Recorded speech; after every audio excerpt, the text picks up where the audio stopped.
Meantime, we've got an earnings alert on Ford. Shares are lower as the car company missed on the top and the bottom lines and withdrew guidance. Phil LeBeau joins us live from Dallas with the latest. Phil.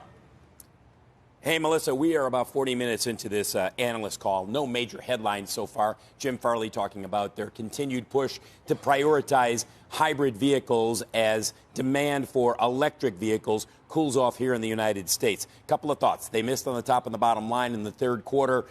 This is the problem we've talked about before. One issue here is the warranty cost issue continues to be just it nips at the heels of Ford, and that's one of the reasons why they fell short, along with the UAW strike. Now, let's talk about each of the three divisions, and it's more of what we've talked about in the past. Those two, there are two of them that are making money, internal combustion engine vehicles, as well as the commercial vehicle business. Both of those had another solid quarter, both earning, 1.7 and 1.65. And Model E, which is the electric vehicle division, they posted a loss of $1.32 billion. Not a huge surprise there. So as you take a look at shares of Ford and you take a look at where the company is right now, keep in mind that the UAW contract, because of that, they're pulling their guidance. They're not getting into details on this call, but they have said that this strike will cost Ford $1.3 billion. It will also add per vehicle a cost of $850 to $900. Now, how they're going to adjust to that remains to be seen. You can't pass that all on to the customer. They admit they're going to have to learn how to become more efficient in terms of cost cuts, et cetera.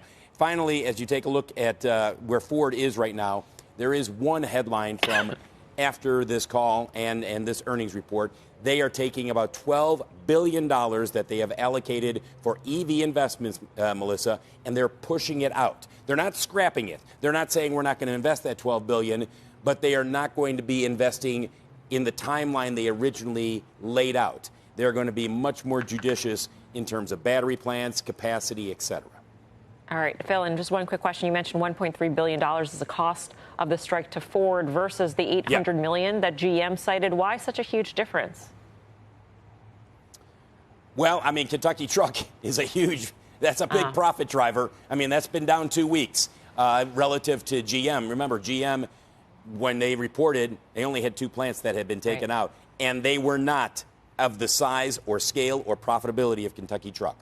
All right, Phil, thank you. Phil LeBeau keeping us posted here on Ford shares.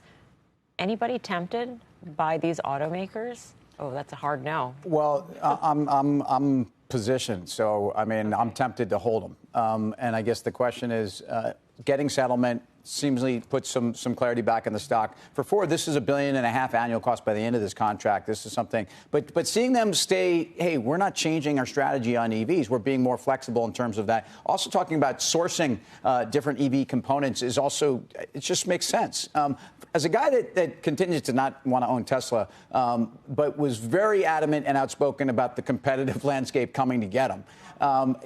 What's clear is that the competition can come, and I think there's great car companies that are out there that are going to do it and have maybe a better product than Tesla.